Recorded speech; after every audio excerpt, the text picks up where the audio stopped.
Right now, we're going to head back to Brazil to hear from the CEO of GE Aerospace. GE, of course, a major conglomerate that has split up and gone into pieces here over the last few years. Larry Culp is the CEO of GE Aerospace. Guy Johnson, our colleague from London, is in Rio for that interview. He joins us now. Guy, over to you.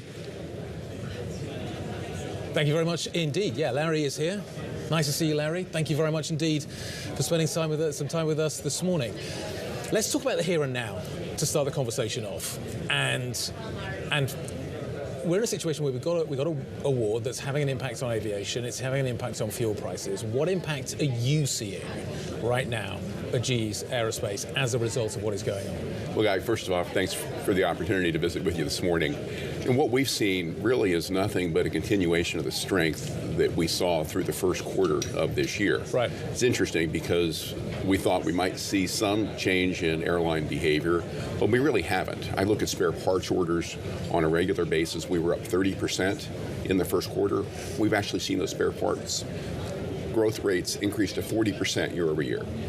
We've seen retirements tick down. We've seen engine removals, which are really a precursor to a shop visit, actually tick up at a rate faster than we can complete the shop visits currently. So what I think we see are airlines very focused on making the most of the summer flying season, but also making preparations for the other side of the situation in the Gulf, because the lesson I think we all took from the pandemic was things come back, they come back sooner, and they come back stronger than we would ever have anticipated. But you're surprised it's coming later. That I guess is the takeaway from this part of the conversation. You thought we may have seen it already. I would have thought we would have seen a little bit of change in airline behavior, but we haven't seen that yet. So yes, surprised, pleasantly so.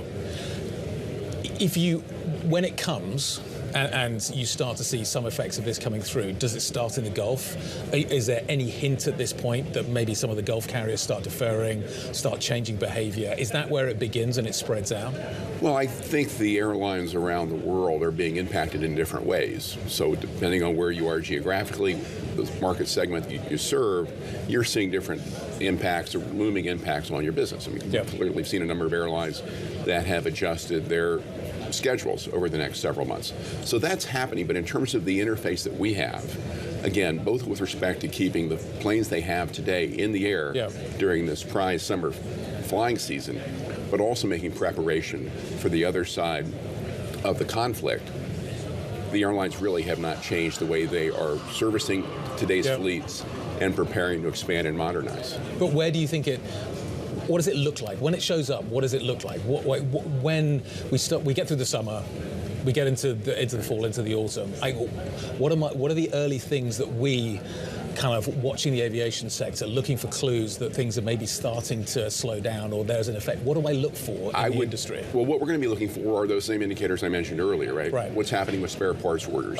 What's happening with retirements? What's happening with engine removals? Are airlines in a position where they can't or have decided not to prepare for the other side? We were out a week and a half ago at an investor conference in New York, Guy, and what we basically reiterated is that in 2026, given what we see, we feel very good about our services growth coming into at a mid-teens rate, and our medium-term outlook, which has our tack for 2027.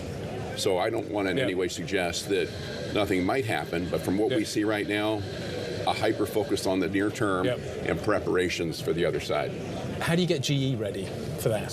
What do you do? Are you getting it ready? Are you preparing for a storm? Is it kind of, what are you thinking about in terms of the way you run the business to get ready for that? Because that's the lesson of the past, the recent past, is get ready, use this time wisely to prepare for that kind of a story. Well, I couldn't be more proud of the way the GE Aerospace team is dealing with both the short term and getting ready for possibilities. But again, when you look at our business, given the strength of the backlogs that we have, both in narrow bodies and wide bodies, well into the 2030s, the significant demand that we have supporting 1 million passengers in the air at any one point in time with our engines under wing, a lot of what we're doing not only in our own operations, in our manufacturing and our service footprints, but also in partnership with our supplier partners, has given us the opportunity to put up the numbers that we did in the first quarter, to see LEAP engine deliveries up over 60%, for example. So a lot of good growth. We want to make sure that we're in a position to continue to support the airlines in whatever way we do well into the next several years. You bring up the supply chains. Let's talk about that for a moment. Post-pandemic, the supply chain has been the issue. Trying to get the supply chain to work, to deliver, has been the challenge. Are you beginning to win that war now? Is that battle turning in your favor? Do you think you've got this situation under control in a way that you haven't for maybe the last few years? We have 8 quarters now sequentially where we have seen significant increases in inputs from our critical supplier partners. I think what we've actually done is thrown the winning the war framework out the window and gotten into deep technical collaborative problem solving, making sure we're making the most of existing resources with our supplier partners while we're investing medium to long term in additional capacity. There's no way that we take our LEAP deliveries up over 60% in the first quarter. No way we have our services revenues up over 30% if we weren't improving the supply chain. The challenge, Guy, that I think a lot of people don't appreciate is this is a wonderful opportunity that we'll be wrestling with for the rest of this decade. There'll never be a moment where we're finished because we have to do more in the back half of this year than we did in the first half of this year.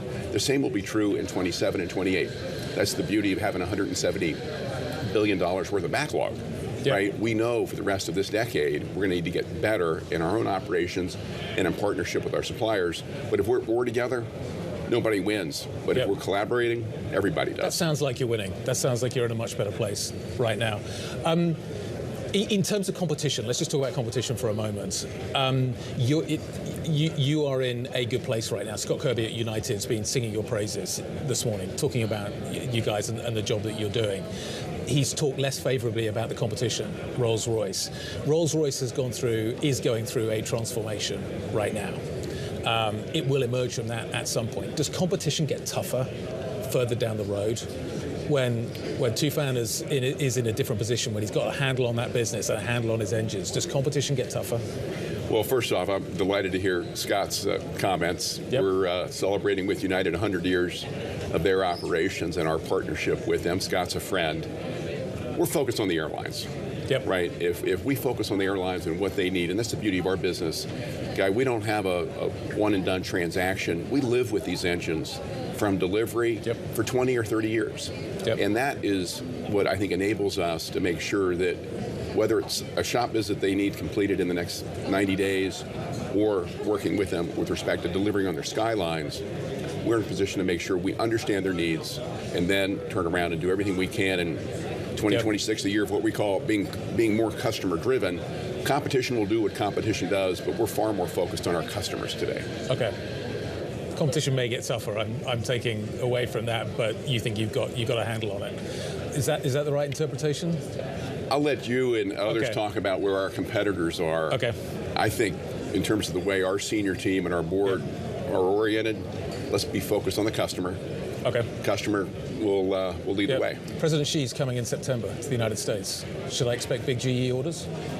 Well, we were very pleased with the news we had in Beijing when both Kelly Ortberg from Boeing and I were there, honored to be there with the president.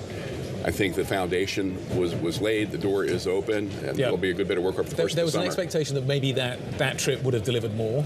Is it a two-part story? Part one we've seen, part two comes in September. I think it's a journey, and there was an important step taken in Beijing, no doubt, in my mind. Okay, final quick question. We're almost done with the current generation of engines.